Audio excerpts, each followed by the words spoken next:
On Sunday, August 18th, the New York Times devoted a special section titled "We've Got to Tell the Unvarnished Truth," and a special issue of the New York Times Magazine to launch what it called its 1619 project. 1619 was the year in which a Portuguese ship came to Georgetown and unloaded a cargo of slaves. The New York Times took this as the very beginning of the real American history and put slavery at the center of all institutional developments from 1619 to the very present. A number of historians have been speaking out about this, as have other scholars in various fields. Professor Robert Cherry and Professor Phil Magness came to the rescue of the American public with short articles that dealt with some aspects of this. Both of them are economic historians or economists who deal with history, however you might want to phrase that, and have very insightful things to say about this. The National Association of Scholars, the day after the New York Times launched its 1619 project, launched what we're calling our 1620 project. 1620 being the year in which the Pilgrims landed at Plymouth Rock and the Mayflower Compact was signed, and which indicates a rather different trajectory of American history, in which something like the search for liberty and freedom and the development of new institutions under the law became possible on this continent. So welcome to our first high-end production of a discussion of what the 1620 project is all about, and welcome to my two distinguished guests. I think to start this, I am going to ask Phil, who is something of an expert on the history of slavery. You're a senior research fellow at the American Institute for Economic Research in Great Barrington, Massachusetts. Thank you for making that trip down here to our New York City offices. Pleasure to do it. The New York Times rehabilitates some formerly discredited economic notions. Let's start with King Cotton. What is King Cotton? Right, so King Cotton was a theory that was advanced in the late antebellum period by mostly pro-slavery propagandists from the South. And the notion behind the theory is that cotton was such a central player in the world economy that all other political and economic institutions would bend to it. In other words, it was put forth as an argument to the North, trying to urge them to stay away from slavery, to let it be, or else it would disrupt and destroy the entire world economy.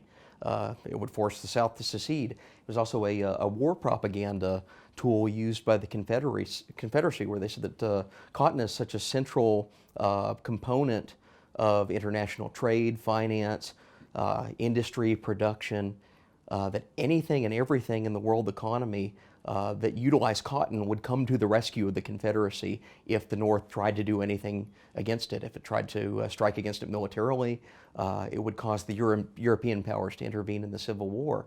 But when this was actually put to the test during the Civil War, the Confederacy found that they had no friends abroad. They had difficulty even drawing an interest from European powers like Britain and France that were major cotton textile producers that received some of that crop. So it ended up being a grossly distorted and inflated kind of propagandistic claim designed to build up the political mission of the Confederacy and build up slavery with it that actually had no economic truth behind it.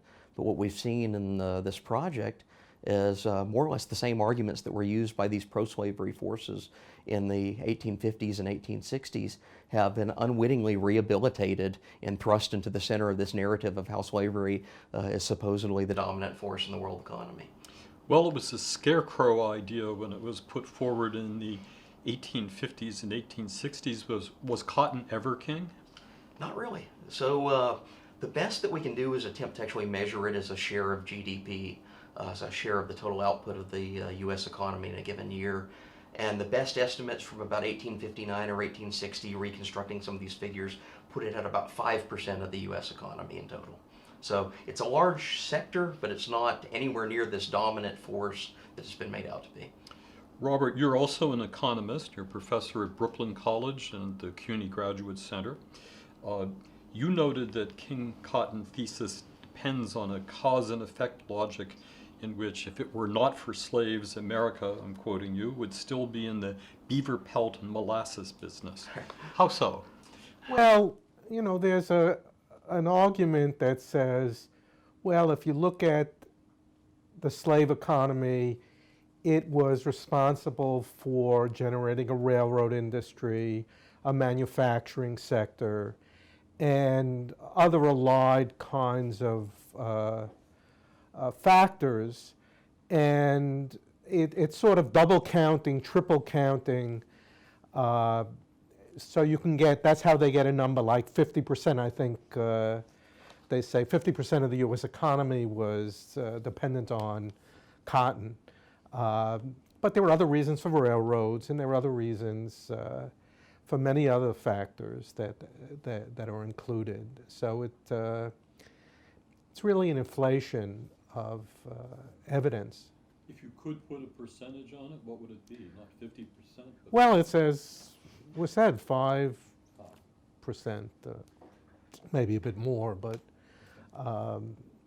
it certainly wasn't the driving force. And the other argument that they kind of make is that it's sort of the groundswell of capitalism, that the kind of institutions of slavery gave vision for the capitalist exploitation of workers. It affected other sectors. Yes. Right. What happened to the cotton economy after the Civil War? Cotton just didn't disappear as a crop.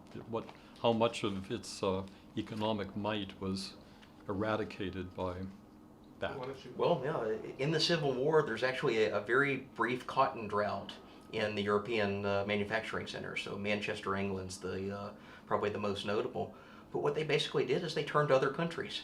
So cotton's cut off by the blockade. It's also cut off by the Confederacy, saying they tried to use it as both a carrot and a stick to pull the European powers into the war. Said, we're going to withhold our cotton exports to you until you come to our assistance.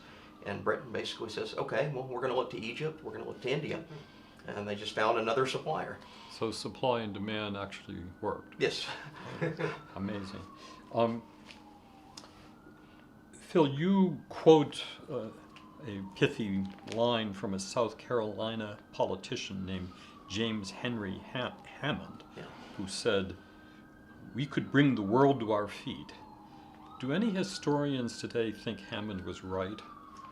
There are very few, at least in the diplomatic sense or in the Civil War sense. Some of these new historians of capitalism are unwittingly claiming that Hammond is right, though. Generally, as it's assessed, the Confederacy's foreign policy, its attempt to actually bring the world to its knees and bring them into this cause of the war, is regarded as an unmitigated failure. It's just a succession of missteps that amounts to basically nothing constructive for the slave owners, and in fact backfires against them because they end up cutting off their entire economic export. Okay, well let's listen to some of the experts on the other side. Harvard professor Sven Beckert has called slave-produced cotton, quote, not just an integral part of American capitalism, but its very essence. Either of you? Well, he's redefining capitalism, and he does this throughout his book. This is from Empire of Cotton, which was a major prize-winning work. History is one of the key works of this new history of capitalism genre. And what he does is he describes all these characteristics that an economist would assign to an earlier system of thought known as mercantilism. So it's protective tariffs, it's building up industry through government policy, it's engaging in almost an orchestrated national wealth through a partnership between business and government. It's really the system of thought that Adam Smith and the early forefathers of what we consider capitalism were rebutting. But Beckert has taken this definition, thrown slavery into the mix, and redefined it as capitalism, and declared that therefore slavery is capitalistic. Well, you use this phrase, new history of capitalism. I'm going to guess that a fair number of our viewers are not familiar with the new history of capitalism. What is it? Yeah, so it's a genre of historical thought that emerged probably within about the last 10 years. Of 3 or 4 major thinkers really got it rolling. That's Sven Beckert at Harvard, his colleague Walter Johnson, third one's Ed Baptist at Cornell, and these were historians, they're social historians that worked on slavery, and they decided they were going to interpret the economics of slavery. It's an interesting project in the sense it draws attention to a dimension of slavery that in some areas had been neglected, but what it completely misses is there's a 50-year academic literature of scholarship that studies the economics of slavery that precedes this and is actually much more empirically sound, much more thoroughly tested and developed across the literature. There was even a Nobel Prize winner, Robert Fogel, whose main work was in that area. And these 3 or 4 scholars that kind of jump-started this claim they were going to look into the relationship between capitalism and slavery, almost completely neglected this prior literature, and as a result they're making all these errors and missing things that they should know. I mean, that's what struck me, was that in the early 70s there were these 3 giants, Eugene Genovese, Herbert Gutman, and Robert Fogel. And they were all left-wing. I mean, these were not, 2 of them were members of the Communist Party, and you know, their politics in many ways was impeccable from a left standpoint. And they're just ignored. They've been left behind, but it isn't as if they're critiqued. They say, well, you know, usually what people do, they say, well, this was the previous literature. This is what we thought was wrong with it, what we can add to it, but it's ignored. It just is ignored. And for me, one of the important aspects was that if you look at all 3 in different ways, and they disagree with each other, but in different ways, they indicated that there were limits to the abusiveness and horrors of slavery, because they wanted slavery to be profitable. At some point, slaves became expensive. So you just could not, it wasn't like the English proletariat where you had excess supply. You could kill them off in the factory system and just replace, you know, young girls with other young girls. You know, slaves cost a lot of money, particularly by the 1850s.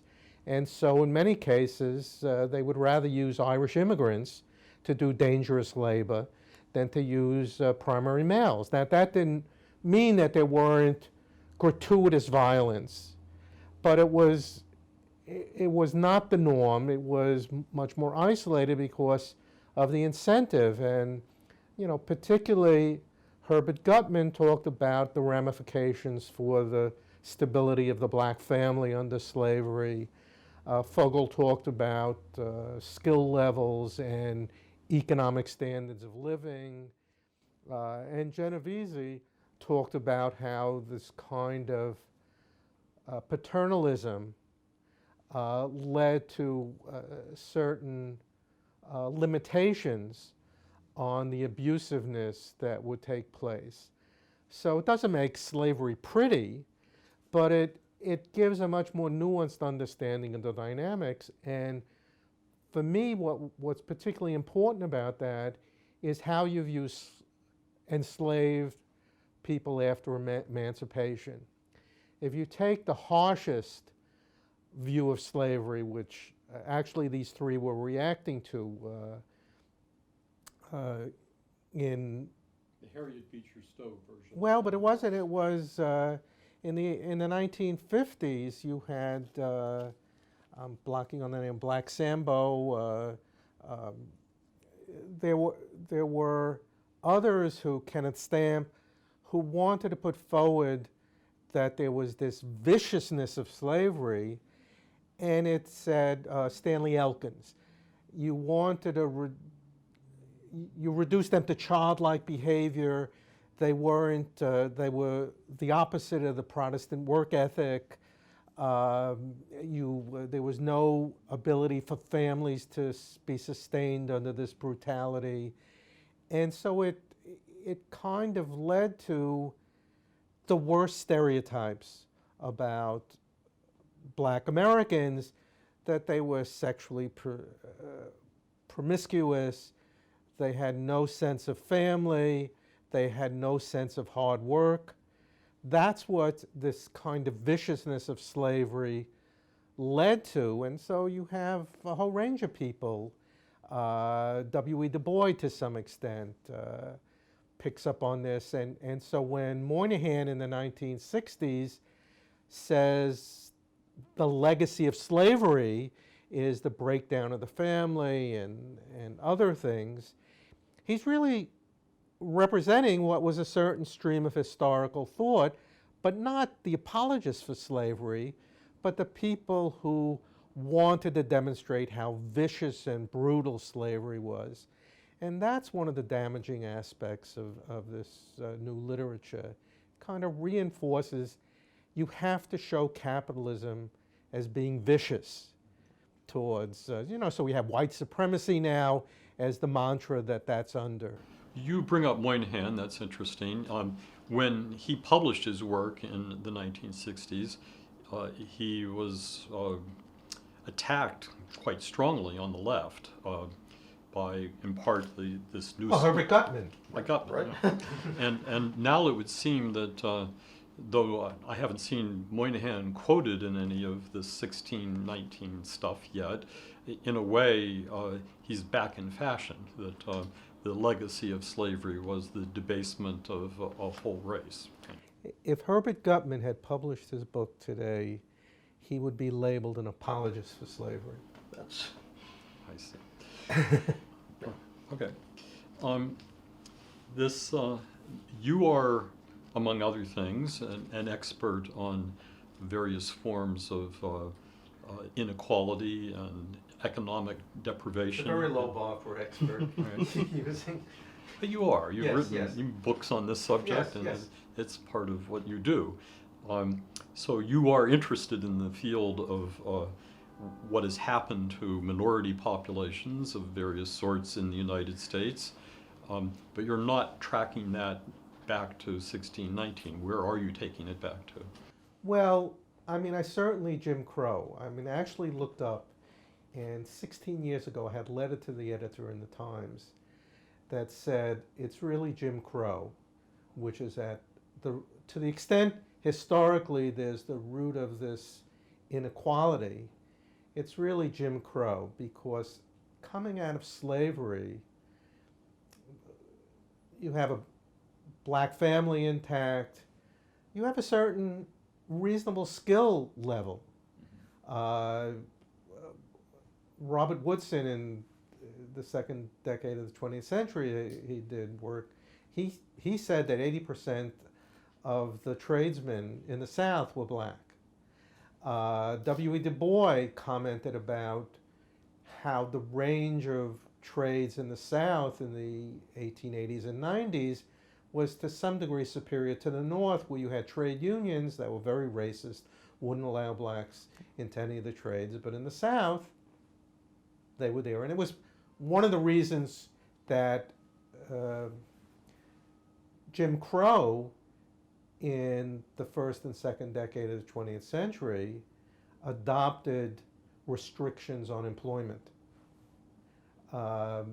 because black tradesmen would work for 2/3 of white tradesmen, and you don't want that if you're a white worker. And so Jim Crow laws, it wasn't immediately, it was only in the second decade of the 20th century that you have aggressive restrictions on black labor, because it said you couldn't have integrated workforces. So you either had to hire all whites or all blacks.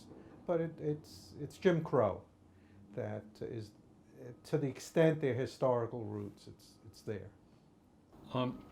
Phil, you have written already in response to the 1619 project. Would you give us a little rehearsal of what you had to say? Yeah, so I did critique the economic numbers that they bring in. So it's the 5% that cotton actually represents of GDP versus this inflated statistic of 50%. That comes out of Ed Baptist's book. And it's really kind of a strange, novel reinvention of how you calculate GDP that gets them there, but there's no economist on the planet that would consider that valid. So I critiqued it from that angle, but I also went after some of the absence of an intellectual history in the way that these writers approach slavery. So they've redefined capitalism, as we noted, to fit what's really kind of mercantilism, to fit all these other different views that they're trying to import. But they've also neglected what the actual people we would call the expositors of capitalism in that era would have said about slavery, or what the defenders of slavery would have said about capitalism. And if you go back historically, they're at odds with each other. All the way back to Adam Smith, who writes The Wealth of Nations in 1776. He is not only the founder of economics as its own discipline, he's an abolitionist. He writes against slavery, he critiques this system, he calls it economically inefficient and dependent on the government, and predicts over time that this is something that, if we can solve the political problem of it, the economic problem of it will go away. So that's there. At the same time, you have pro-slavery forces that are identifying not only the abolitionists, but their partners, their intellectual partners in the economic sphere as the biggest threats to slavery in the South. So there's a character in the United States by the name of George Fitzhugh, who was this kind of rabble-rouser writer that lived in Virginia in the 1850s, published a couple books. He traveled to the North and would debate Wendell Phillips and would argue against William Lloyd Garrison and the abolitionist forces, but he's a radical pro-slavery defender. If you look at his first book and you open it to the first page of the first chapter, he announces that free markets are at war with slavery, that capitalism basically is at war with slavery. And in order to defend slavery, we need to cast the books of Adam Smith and Jean-Baptiste Say and David Ricardo and all of these economists that we consider capitalist economists into the fire. So it's an attempt to purge the capitalists from their assault on slavery. And this is the debate that's playing out on the eve of the Civil War. Now here we are 150 years later, and this supposed new history of capitalism has completely inverted the order of the debate to where they've reinvented capitalism as this friend and partner with slavery. Well, both of you, why now? This seems like such a strange idea to be. I think one of the legacies of Obama is that government policy has not been able to rectify large disparities. You could say Democrats have controlled large urban areas for the last 40 years, and those inequalities persist. So I think that this is just an extension of this white supremacist mantra that is unwilling to look at alternatives to its racism. Doesn't mean that there aren't structural inequalities, Sure. but they're just unwilling to look at other things that might be needed to begin to turn around these, in many ways, deplorable inequalities that exist. You have it with Trump in his intemperate way, talking about Baltimore. Right. I think this is just an extension. I think it's also, the New York Times wanted to get in on this game that's being played, and they have resources. I don't know how much they're going to carry this out, but they're going, they have this vision of going into the schools and so on. And the New York Times has really benefited from this anti-Trump.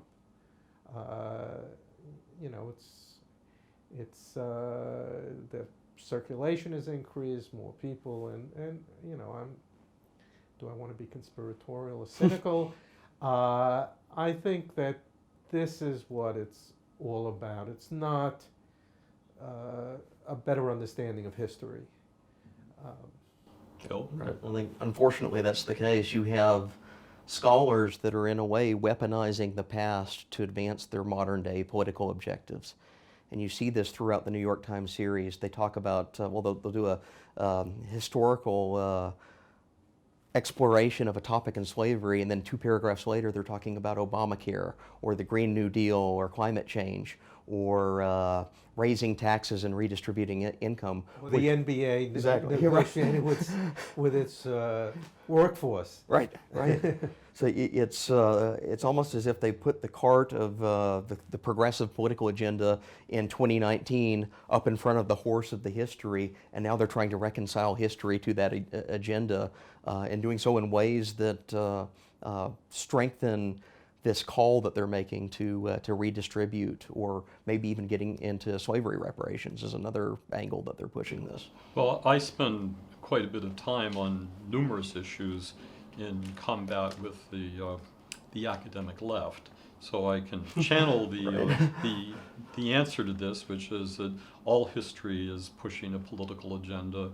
What's different about this? This is just they're pushing theirs and you're pushing yours, and so it all comes out as just the normal. Well, but it's work of academics. very dangerous Yeah. because, you know, there's the only way they look at it is who can be much more anti-white, anti-market system, and it's not helpful. They have no policy to deal with the large disconnected population. 20% of black men 16 to 24, 20% are neither in school nor at paid employment. And they have nothing. I mean, minimum wage is okay. I've written positively about the minimum wage. They have nothing, certainly low-wage immigration from Latin America is not going to help that 20%.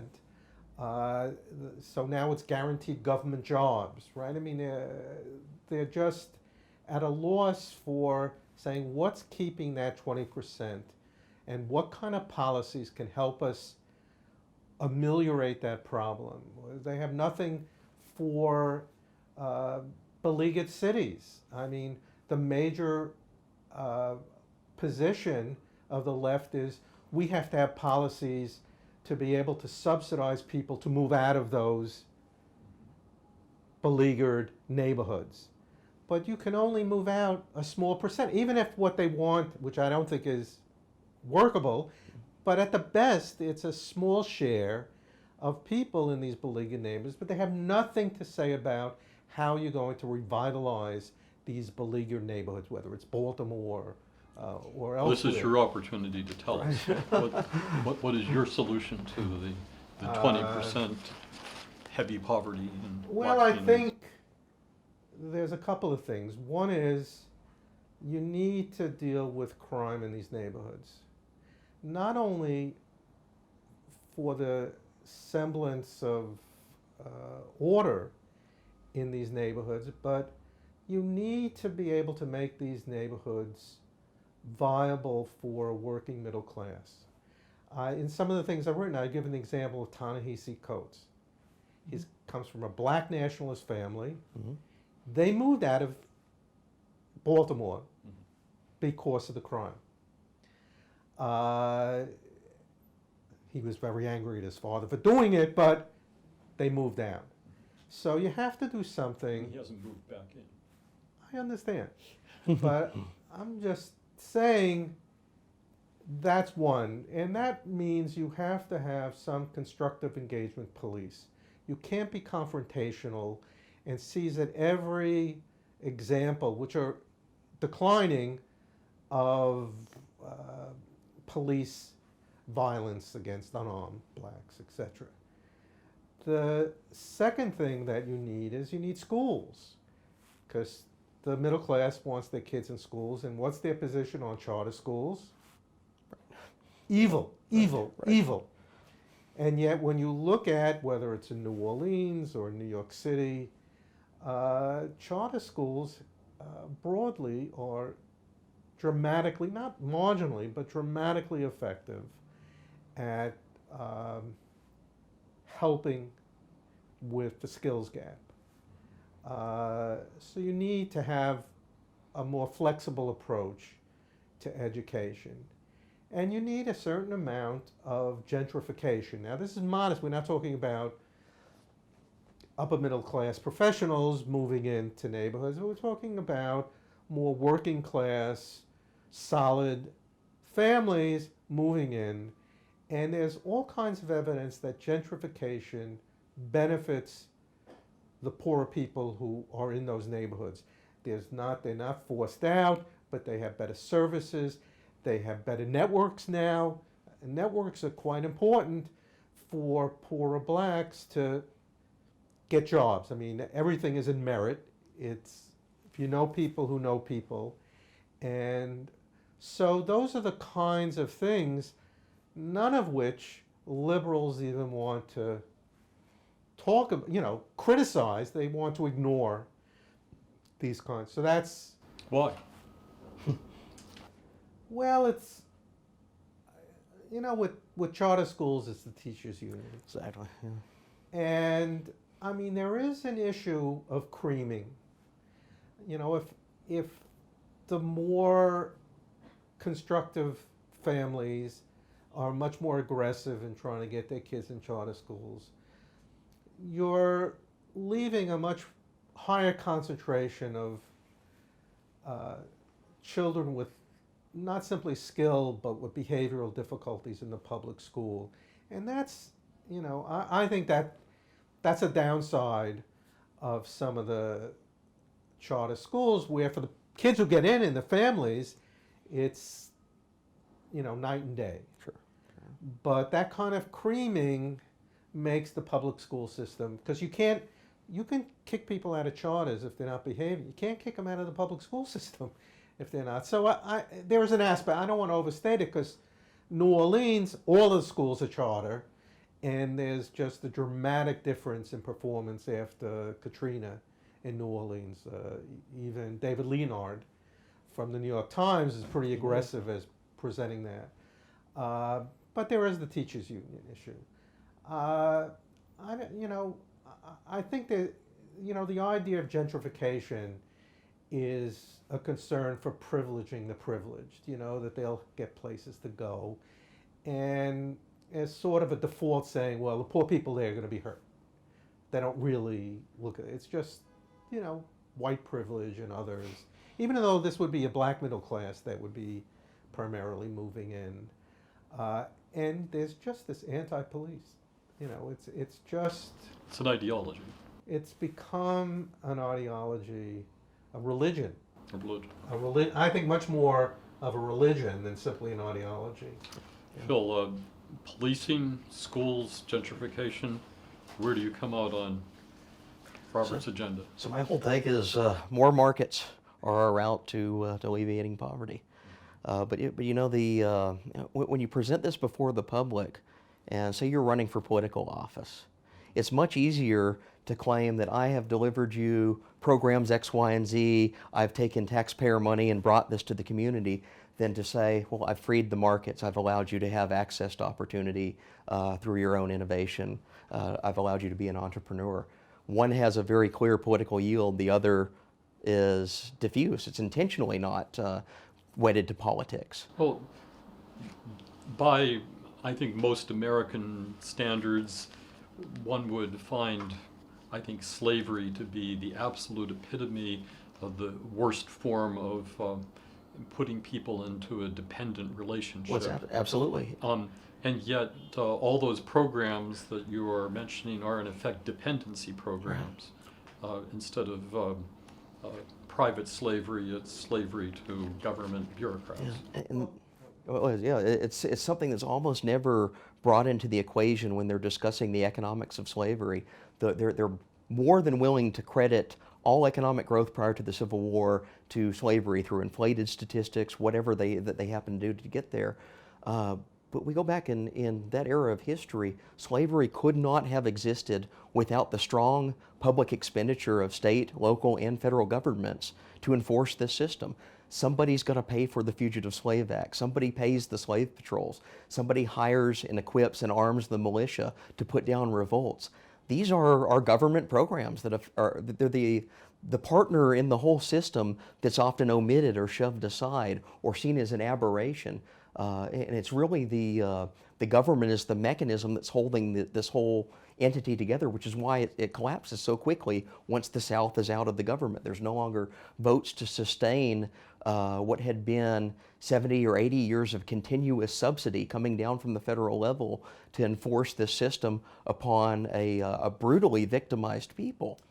Has any economist ever tried to figure out what the cost of all that bureaucratic maintenance was, or policing? Yeah. So there have been a few efforts. Gordon Tullock was a great public choice economist in the mid-20th century, wrote an unpublished memo on that exact subject.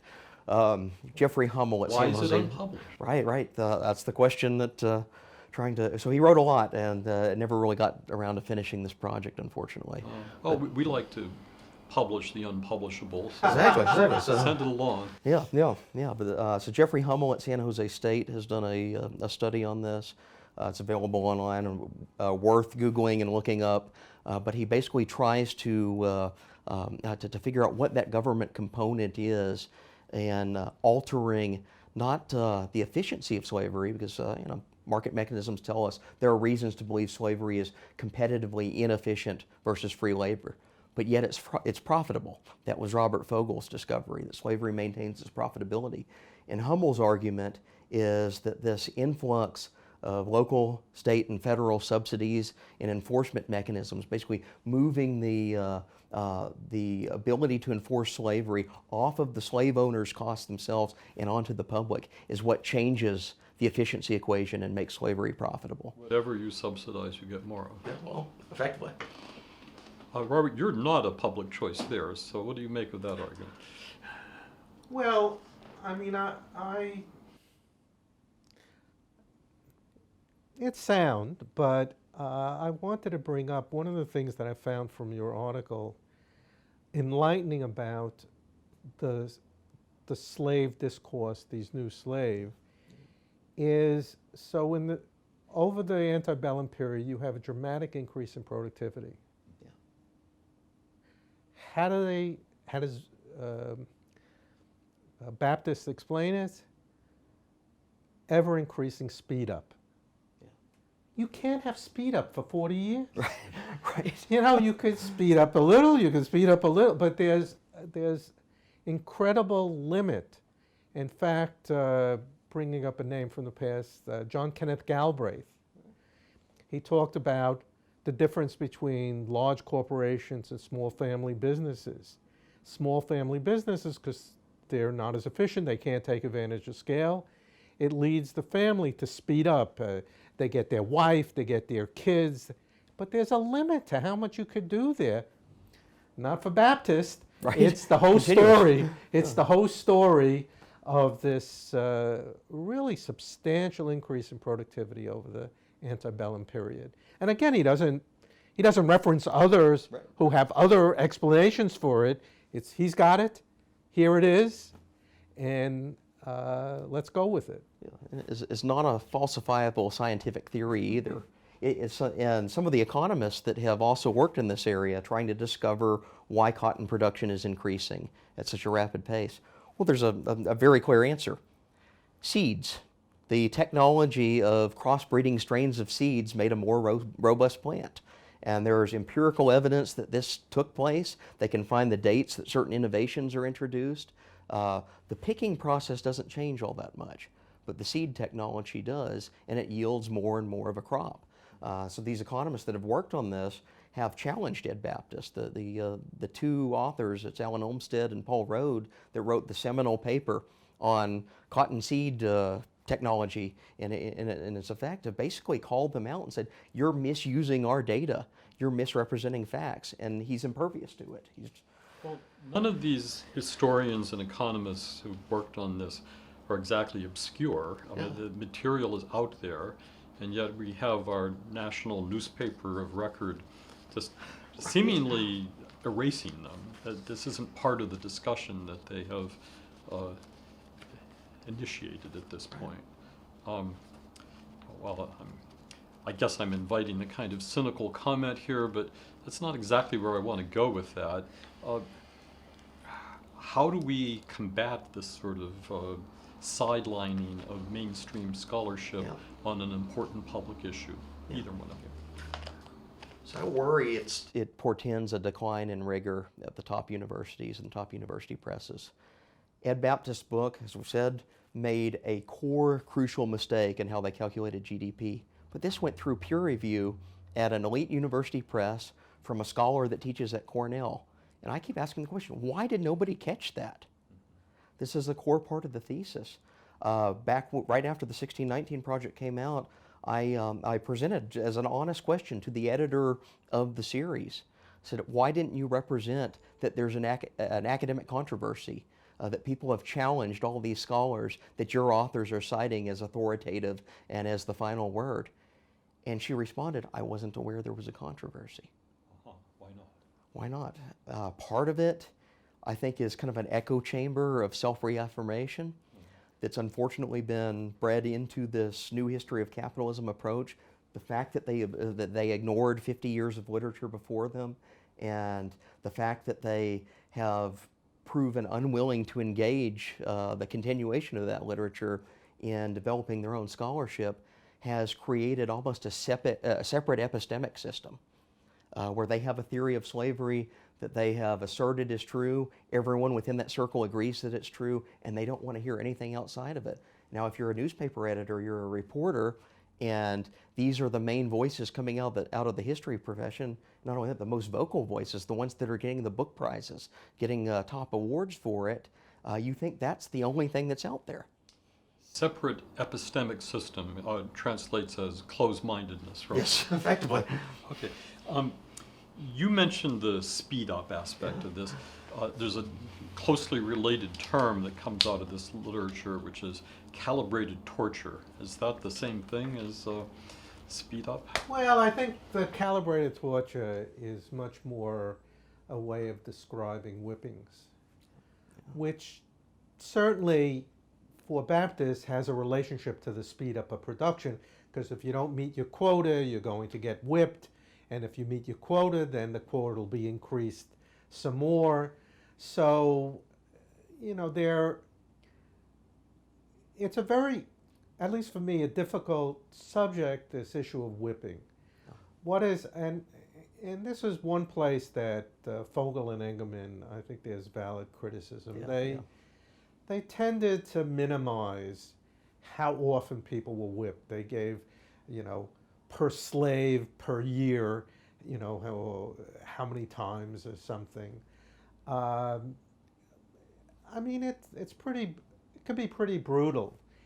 But I mean, I don't think it can't explain a dramatic increase in productivity. Yeah. You know, you can maybe get people to work 10%, but in fact, what all the evidence is that the carrot worked much better than the stick at increasing productivity, reducing theft. That's what the data shows, is that it wasn't giving plots of land to people, skill level mobility, being able to work in town. There was a whole range of ways in which you could reward slaves for being productive.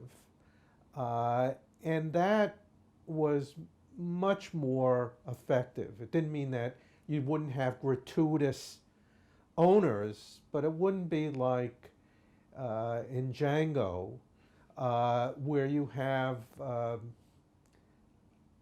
a fight to the death between two prime age male workers. You just You wouldn't waste your labor that way. You wouldn't waste your labor that way, or even in 12 years of slavery, you know, the mean-spiritedness of the woman of,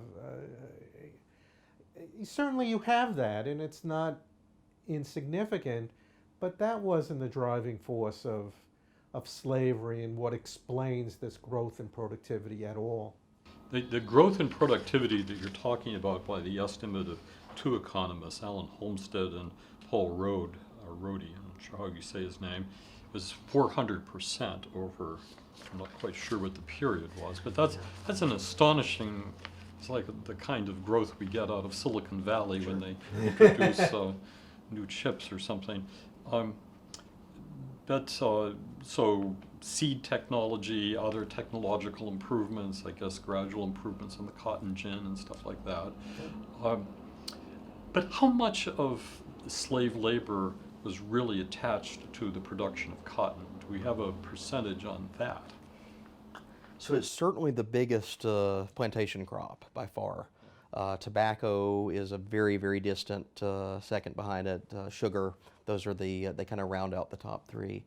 But cotton is far and away the biggest slave-produced crop. It's a dominant sector of the southern economy. By all means, I don't want to diminish it by saying it's 5% of GDP. 5% of GDP is the neighborhood of a railroad in that same era. It's the neighborhood of a major industry in the Northeast in the same era. But it's one of many. What we do see, though, and some empirical studies of what has come in the wake of slavery have proven just overwhelmingly, is areas where plantation slavery existed have lagged economically behind areas where it did not. And they can take two states or even two counties that are otherwise nearly identical, put them side by side, and the one that had the large presence of slavery in it developed at a much slower pace over the next 150 years than the one that did not. So this is actually an argument against everything that they're saying about this supposed wealth extraction that comes from slavery. Slavery is actually an economic suppressant. It's actually something that that causes stagnation in its wake, not something that births capitalism. Has the time acknowledged any of these errors that have come out? You know, I think it's just fallen off the map. There were a number of things written, yours, mine. I mean, there were a number of things written. I've collected about in 50 the of them first, by now. in the first 2 weeks after this. But, you know, we live in an era where the liberal wing has made a decision not to respond to criticism, not to engage in debate. So what happens is these things can circulate on right-of-center publications for a while. The evidence is out there, but unless, so for example, it would be useful if the American Historical Society had a roundtable discussion, had Absolutely. panels on it and so on.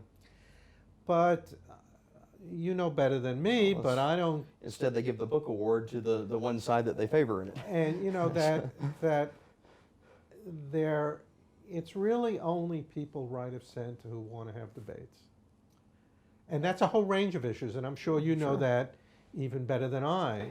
I would attest to that, or stipulate it. It's a fact.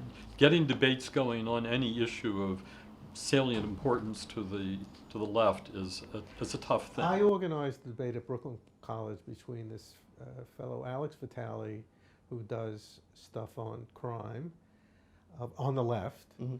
He wrote up Sanders' position on crime reform and so on. And Heather McDonald. So I organized because, I mean, Heather is quite constructive. And it was a very effective debate. There were letters to the president of Brooklyn College. How dare you invite Heather? How, you know, to have this, give a forum to her. Platform. Now, Right. it would have been one thing if she was invited alone. Right, Not that I would defend what was said, but then it would be credible. But here was a debate. And I think actually Alex won in some ways. But Sure. but it's rare when you have someone on the left who's willing to debate in a serious way their positions, and so it just dies, you know. Well, this kind of discussion. we're trying here to be part of the effort to make sure that it doesn't die, but I've already seen that this 1619 thesis, as you were mentioning earlier, it's crept into almost every subject that the New York Times covers in sometimes very odd ways, where it gets jammed into the 6th paragraph or something for no ostensible reason. But that's for the people who read the New York Times. I read it every day, but not for quite the same reasons as our audience. But it's also seemingly already moved into having an effect on state boards of education, on schools of education, on school boards, and on classroom at the K-12 level around the country. Already, this was published in mid-August, and now it is now part of our national discussion. It feeds into an ongoing social justice agenda in the public schools. So it's not surprising that it can just be folded into what is already becoming much more structurally embedded into third and fourth grades and upwards. I'm not surprised. Yeah. Any idea what can be done about this? Homeschool. Homeschool. No, Well, I know people who No, are it's- fervently in favor of that, but I'm rather more concerned about how we reach the See, I think it reinforces inequality in a way, because instead of trying to figure out ways for Black and Latino students to do better in elementary school, middle school, there's this idea that somehow if they had a social justice curriculum, right, it's infecting math Yes. teaching, that somehow if you have a social justice curriculum, it'll bring Black and Latino students more in to the education, whereas in fact it's the opposite for two reasons. One reason is if you keep telling people that your group has been brutalized, your group is subject to white supremacy, what happens is they give up when they're challenged. They say, what's the point in getting ahead? But the other thing is the upper middle class and more stable working class families, their kids are going to get the skills and going to get what's needed. And so I think the gap between that group and the group that's supposedly going to be aided by all of this is going to be not shrunk. It's a careful phrasing, okay. Well, my experience has been that you don't beat a bad idea by criticizing it, but by matching it and overmatching it with a better idea. So I'll start the ball on this. I think the better idea is that the history of America is to be seen as that of ordered liberty, and that all the detriments, all the things that have held us back from increasing ordered liberty belong in telling the story of the nation, but that a history of America that makes any sense is one that ought to get us to being a self-governing republic that rejected slavery and that has overcome Jim Crow and has found other ways to advance the pursuit of equality while maintaining the rule of law and a robust spirit of independent invention and entrepreneurship as part of the story, but also the other freedoms that America enjoys. Now, all that stuff is essentially pushed down the memory hole by the 1619 thesis, but it's a good positive story that could be told in its own right, and that's an empirical proposition because it has been told in its own right for several centuries, and you say. Well, just to jump in on that, the whole notion that we're playing defensive ball and responding to this, we need to be on the forefront of offering another story. So in addition to critiquing the 1619 project, I put out an article, and it was about an abolitionist by the name of Lewis Tappan, who is a wealthy New York financier, considered an equivalent of what a multimillionaire would be today. In his most famous role in history, he finances the Amistad case at the Supreme Court to free the slaves off the ship that they take control of it. But he's also a financier of William Lloyd Garrison and all sorts of abolitionist causes up to the Civil War, from about 1830 to the Civil War. So after he makes a name for himself as this philanthropist, this businessman that's driving the anti-slavery cause, the Southerners start to target him for a boycott. They start to refuse to do honor contracts that involve his firm. He was a shipping firm that imported goods from abroad. They started to actually even attempt to defraud him, and it almost ruins him financially. At one point in the late 1830s, they put a bounty on his head and his brother's head and said if he ever shows up in the South, $20,000 will be paid to the person that kills him. So it's this horrendous story of slave owners persecuting a capitalist. But there's the other part of the story that's not as well known as this abolitionist. Lewis Tappan, in response to the slave owner boycott and attempt to destroy his business, becomes an entrepreneur. And he discovers and basically invents the modern concept of credit monitoring as a way to continue his ability to do business without relying on slave owners and people that were aligned with them as the guarantors of reputation for a contract. So he could sign a contract in another city and then they just void it and fail to honor it and they defraud him. So he says, well, how do we establish independently through markets a good mechanism to see who the trustworthy partners of our business are? Well, we hire a private firm and he creates one, and it's one of the 3 or 4 major credit monitoring agencies that exist today, all derived from this concept in 1840, 1841 of an abolitionist using capitalism to not only try and enslave his business, but to thwart the slave owners. So that's the story that I see us as needing to tell. That's the real story of where capitalism interacts with slavery and does so oppositionally.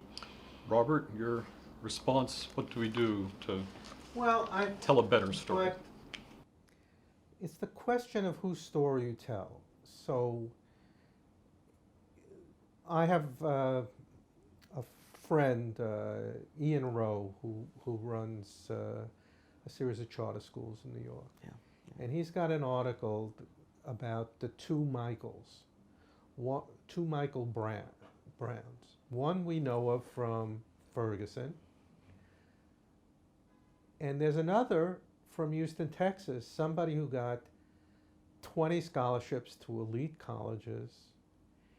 And, you know, which story do we tell? Now, one of the problems with telling the much more positive is that the argument is, you know, no longer do you learn from models. First of this, first of that. They're just lead to apologists for white supremacy, because it says this illusion that somehow if you have the proper behavioral traits and you do A, B, C, and D, that you will be successful. And that is seen as a white supremacist narrative. And, you know, then there's legitimate ways to criticize merit, but now there's a whole stream of thought that says what looks like merit that gets people into elite colleges is really white elites being able to invest substantially in their children. So it's like throwing the baby out with the bathwater. Yes, there are problems with pure merit, certain notions of pure meritocracy.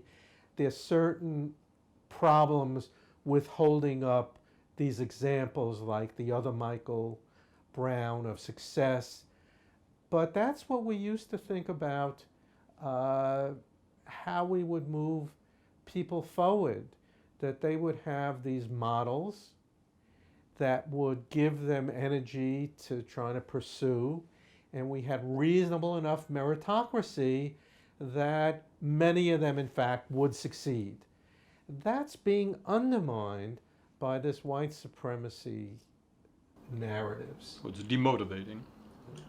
Well, what, if anything, does the 1619 project, framed by the New York Times, but also developed by scholars like Baptiste, what do they get right?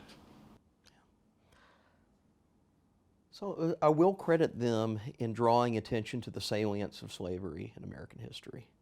It's not something that we can shove aside by any means, quite the contrary. It is a horrific institution, but it's also a story that we've triumphed over this institution, and we continue to triumph over this institution. So I do think that, fundamentally they're of a mind that recognizes the moral outrage with slavery, just as we do. They recognize the problems that it creates. It is the original challenge of America's founding. It's the struggle that takes a massive civil war with 700,000 deaths to resolve. It's a struggle that sets into motion other horrific institutions such as Jim Crow in its wake.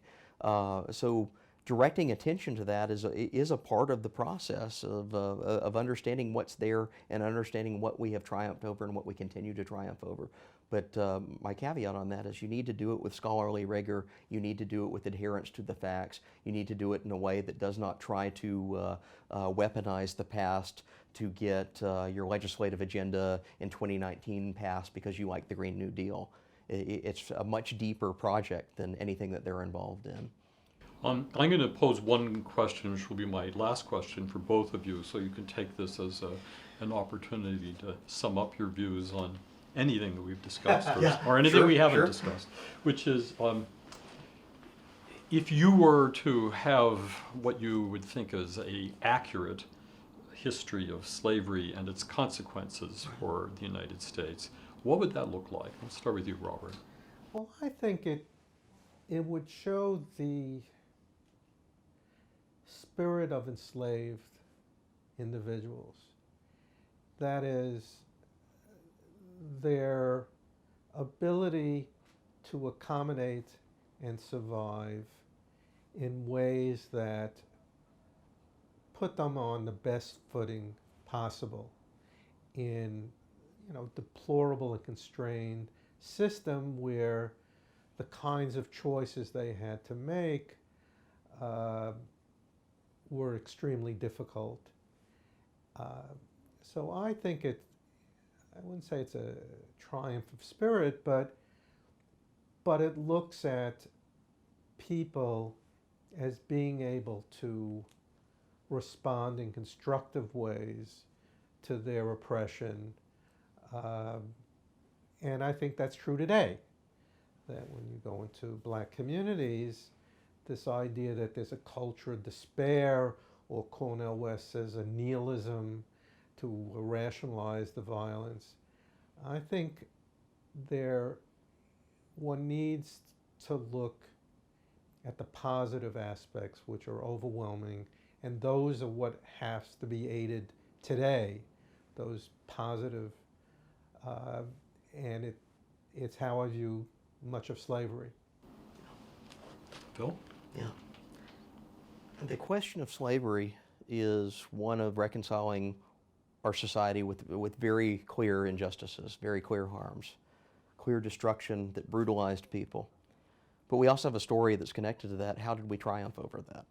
This isn't something that's done overnight. It isn't something that is just this meaningless task that took place in the background. In a way, slave owners are the biggest, most pernicious special interest group in American history, and yet they were beaten.